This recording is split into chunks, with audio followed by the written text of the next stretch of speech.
She survived war zones in Kandahar and Fallujah. But the most dangerous battle Lieutenant Danielle Carter ever faced happened right on the streets where she grew up. After 7 years away, Danielle returned to her old Baton Rouge neighborhood, only to be stopped by a local cop who saw a confident black woman and assumed she didn't belong.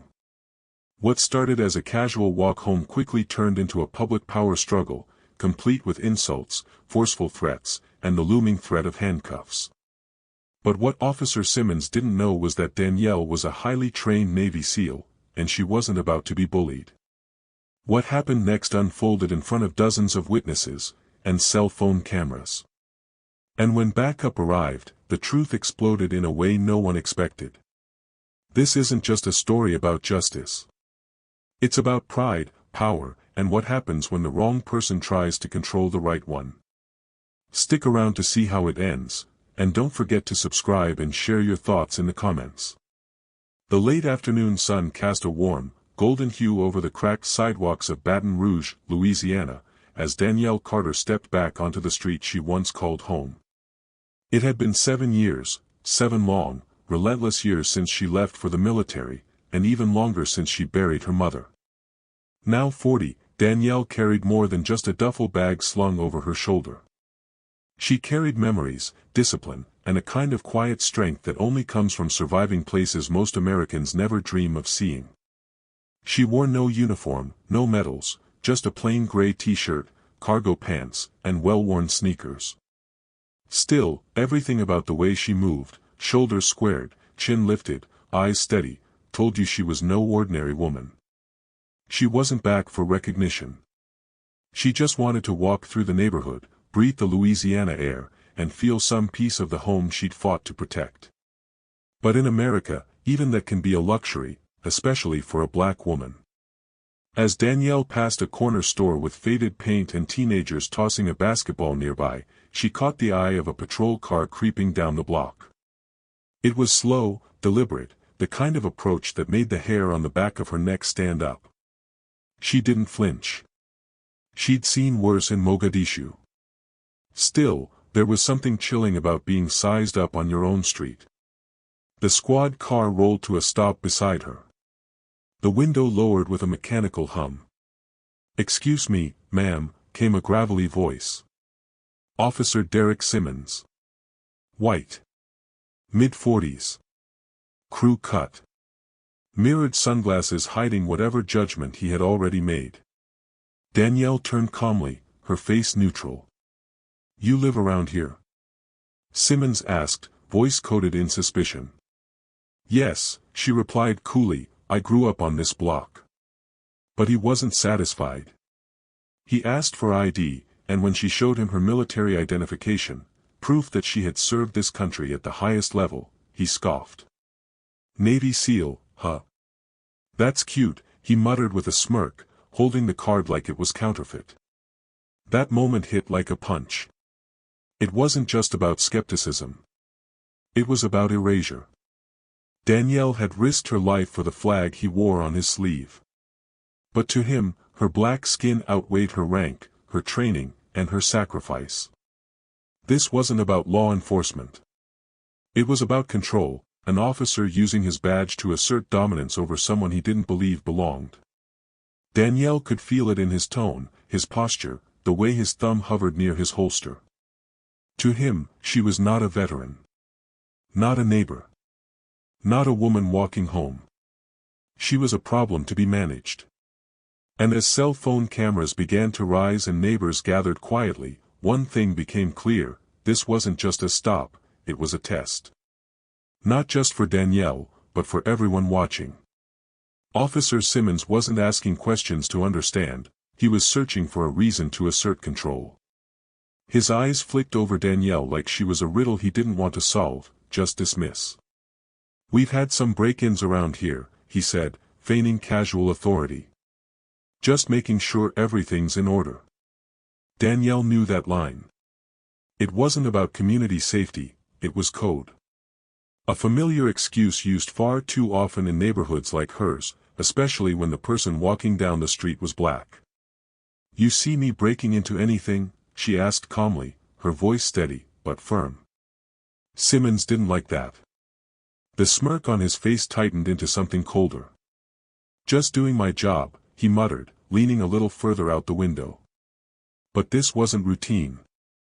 In this neighborhood, officers didn't slow down for much, unless they saw something, or someone, they assumed didn't belong. Danielle wasn't being confrontational. She was being careful. Like every black person taught from a young age how to survive a police encounter, she knew how quickly things could escalate. Her training had sharpened those instincts, but this wasn't about tactics. This was about the underlying truth. Her presence challenged Officer Simmons' assumptions. When she refused to shrink, that's when he stepped out of the car. His boots hit the pavement with a heavy thud. "Let me see that ID again," he said, walking toward her now, posture stiff. Danielle didn't move. "I already showed you," she replied. She held the military ID card up again, not to hand it over this time, just to make it visible. Simmons snatched it from her hand. "Navy SEAL," he said, dragging the words like they were a bad joke. "You expect me to believe you served out there? That's real funny." His tone wasn't just dismissive, it was degrading. Like no black woman could possibly be what that card claimed she was. It wasn't about the ID. It was about the fact that her existence defied his narrative. A confident, black, female SEAL. Walking calmly down the street in a working-class neighborhood. It didn't fit into the version of America Simmons was trying to uphold, an America where black people are questioned first and believed last. A few bystanders had started to take notice. A young woman across the street pulled out her phone and began filming openly. Simmons saw her, and his jaw tensed. Power, when exposed, often becomes defensive. And now, with a camera pointed at him, Simmons was feeling the walls close in. "You got a problem," he barked at the girl. She didn't say a word. She didn't have to. The camera was already speaking. Danielle remained still, her composure unshaken. But inside, she knew exactly what this was. It wasn't just a traffic stop. It was the same old story, blackness seen as threat, authority used as a weapon, dignity forced to stand trial in broad daylight. And this time, it was being recorded. Officer Simmons held Danielle's military ID between his fingers like it was a counterfeit dollar bill. He flipped it once, twice, his lip curling as he stared at her with the kind of disbelief that wasn't about logic, it was about prejudice.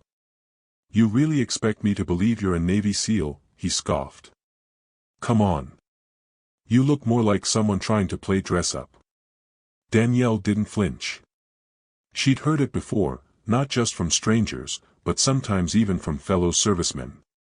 Her calm was her weapon, and right now, it was keeping the situation from exploding. "You can run the ID through your system," she said. "It'll check out." But Simmons didn't want it to check out. He didn't want verification. He wanted submission. Behind her, the crowd had grown. A couple stood frozen with their food truck orders in hand. A man across the street leaned on a stop sign, arms crossed, eyes narrowed. The woman filming had moved closer, phone steady, expression unreadable. The block had gone quiet, quiet in that way that says everything's about to go very, very wrong. Simmons wasn't backing down. Not in front of a crowd, not with a phone camera in his face, and especially not with a black woman standing tall and unafraid. "You think this is a game?" he muttered. "I ask questions, you answer. That's how this works." Danielle took a slow breath. "I'm not here to play games, officer. I'm walking down my street. You're the one making a scene." That pushed him. She could see it in the way his shoulders tightened. His fingers twitched near his duty belt, hovering too close to the cuffs. Then he said the words she knew were coming, "Turn around. Hands behind your back." "For what?" she asked, her voice still steady. "What's the charge?" "Resisting," he snapped. "Non-compliance." A low murmur rippled through the crowd.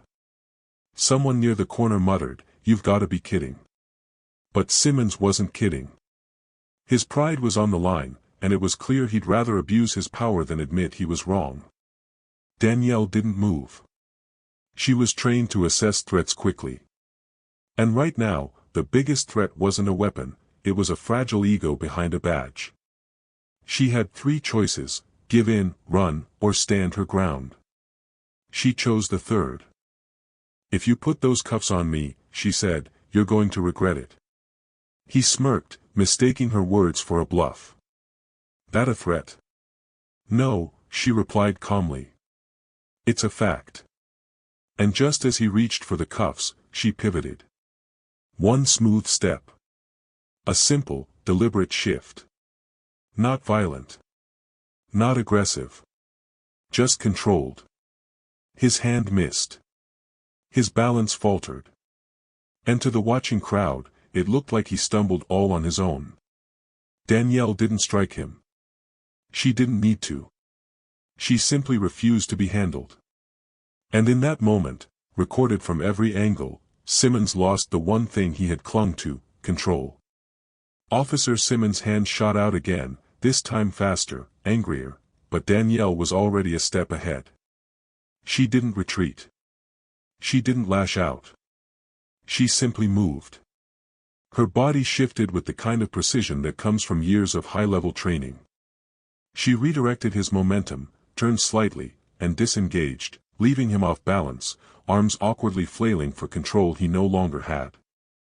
To the growing crowd, it looked like he had stumbled all by himself. And in a way, he had.